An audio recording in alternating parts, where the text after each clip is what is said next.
Here we have two tragic characters with nearly identical fates.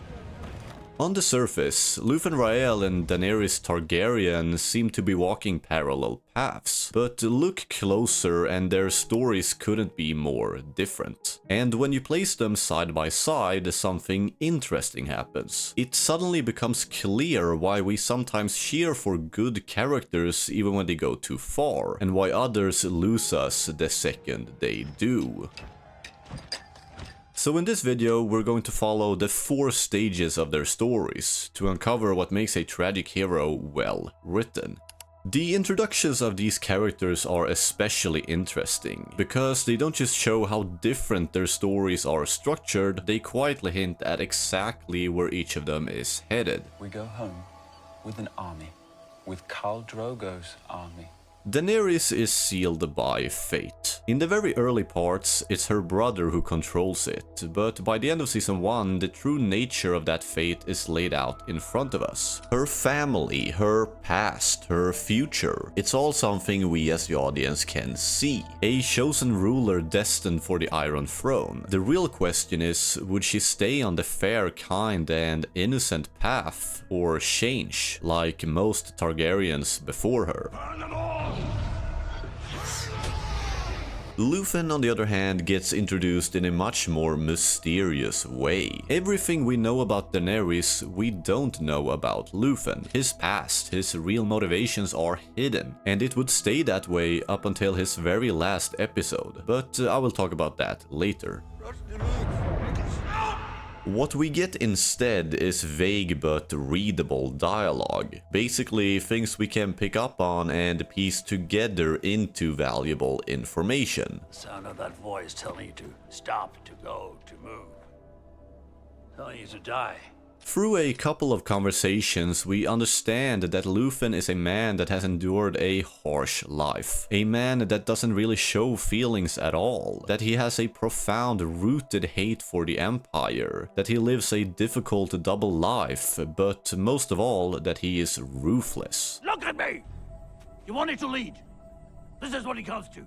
This leaves us with one character we're fully rooting for, desperate to see her succeed, and another who keeps sending mixed signals, making it hard to know where he really stands. See what I mean when I say that their stories are opposites, but they are still the same kind of character. They start on completely different ends of the spectrum, but as the story goes on, their paths slowly move closer together, until the very end when they split in completely different directions. To make sense of it, let's break down the necessary parts of their story arcs. Turn us away, and we will burn you first. Ah, you are a true Targaryen. On Daenerys' long and brutal journey, it's scenes like this that defines her story. Every city she reaches throws a new challenge at her, a new moment where she has to choose between violence and peace. The writers keep putting her at a disadvantage. If it's not an entire city rising up against her, it's assassins, political traps, or even her own dragons. She's constantly pushed into situations that make her desperate. Situations that tempt her to unleash that Targaryen fire inside of her. And to some degree, she obviously does. Dracarys. In the harsh world of Game of Thrones, Daenerys justifies violence to serve as a means to those that deserve it, which is very much in line with what Luthen speaks about in this scene right here. Has anyone ever made a weapon that wasn't used? Both characters know that they can't reach their goals without playing by the rules of their enemies. But what makes Luthen stand out is how aware he is of what he's doing, far more than the counterpart of this video. It's like he's accepted the monster he has to become, fully committed to a higher purpose. He doesn't try to excuse his actions, he knows they are morally wrong, and in combination with his mysterious past, it creates this tense, fascinating dynamic where you're not sure if he's lost his mind or if he's simply chosen a path of pure sacrifice. What are you, Luthen? I've never really known. I'm a coward. I'm a man who's terrified the Empire's power will grow beyond the point where we can do anything to stop it. The core idea of a tragic hero, or maybe you could say anti-hero as well, can be summed up in a single question. How do you defeat a monster without becoming one? Like I said, Luthen basically just gives in to this idea. I'm condemned to use the tools of my enemy to defeat them. While Daenerys, on the other hand, keeps getting reminded that the more she tries to defeat evil with evil, the more she will turn out to be exactly like the rest of her family and the people she fights against.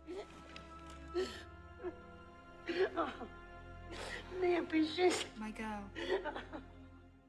From this angle, Daenerys is much more of an evolving character. She changes with every place she goes, and it's those experiences that slowly push her towards the dark in ways that in the end feels very questionable and messy. And don't worry, I will talk about that soon. In contrast, Luthen is almost the opposite. He is a steady, unchanging force, a pillar that reflects harsh truths back at everyone he meets. He constantly pushes the characters we as the audience view as good, in Bix, Mon Mothma, Cassian, to cross lines they never thought they would, all in the name of what he calls necessary. I'm not sure what you're saying. How nice for you. And that's what's most important, right? How it goes for you. What's most important is the cause. I need to know you're making a choice.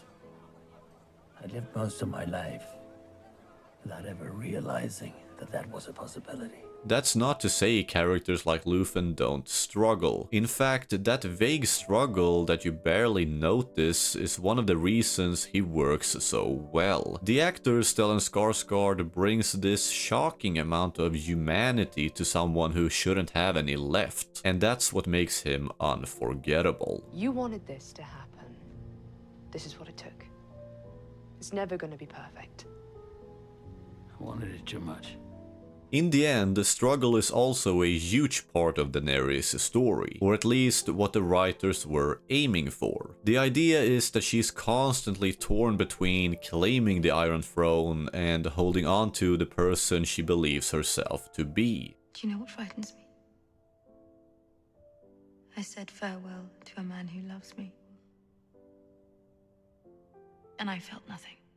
And this is where these two characters meet. Both are consumed by their cause, both chose to kill, both shut out the people around them because they're convinced that they themselves know what's best. But what happens next in their stories totally changes how you view this comparison. And honestly, it's the whole reason I wanted to put these two characters side by side in the first place. I, Daenerys of House Targaryen, first of my name, breaker of chains and mother of dragons, sentence you to die. Dracarys. In Game of Thrones Season 7 and 8, Daenerys gradually loses touch with her humanity. She becomes the version of herself everyone was afraid of, a queen driven towards madness. Luthen's story goes the opposite direction. In his final episode, we suddenly see empathy breaking through. It shows up in the way he behaves, and even more through the flashbacks that finally let us understand him. All you know now is how much you hate. You bank that, you hide that. You keep it alive until you know what to do with it. The key to Luthen's ending is Clea. Through their relationship, we finally see his heroic, selfless side. By taking her in, protecting her, and building a real bond, Luthen becomes more than a harsh, ruthless revolutionary. He becomes a father figure, and thereby you can actually understand what he's had to leave behind for the cause. Now, the ego that started this fight will never have a mirror or an audience or the light of gratitude. Daenerys, meanwhile, moves in another direction. She becomes a tyrant, desperate to win at any cost. And yes, that's very similar to Luthen. And the show gives us reasons. Losing the people she loves, betrayal, trauma. But it feels more like a switch the plot needed to flip, rather than a natural progression of her character.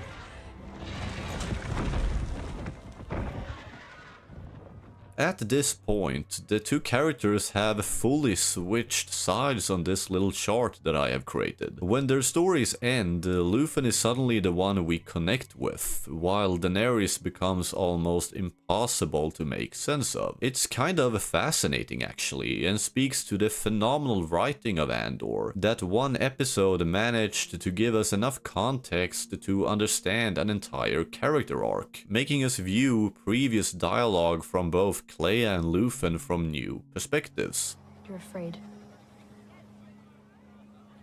I'm only afraid of what I'm doing to you.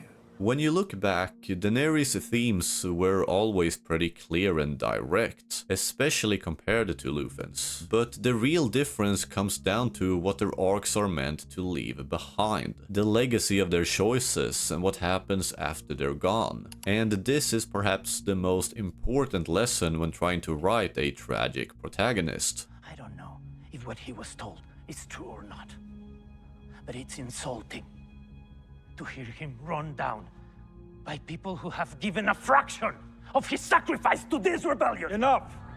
When you break down a character's behavior, there are really two simple ways to look at morally wrong actions. They either do it for others, the selfless side, or they do it for themselves, which makes it selfish. And in this case, it's pretty clear who is selfish and who isn't. And my argument behind this conclusion is that you never got the chance to see the world from Daenerys' perspective, at least not enough. And I think that's the key difference in what makes a tragic hero work. You have to understand why they make the choice they make. With Luthen, especially through Clea and everything shown in that final episode, his story lands in the perfect middle ground. His actions are wrong, but still understandable. They feel human. Daenerys' story, even though it aimed for something similar, didn't get the time it needed. The proof of her madness was rushed so quickly that her turn felt sudden, confusing, and honestly unbelievable. It went so far so fast that it ended up feeling almost silly instead of tragic. That's not to say that this type of Shakespearean fall isn't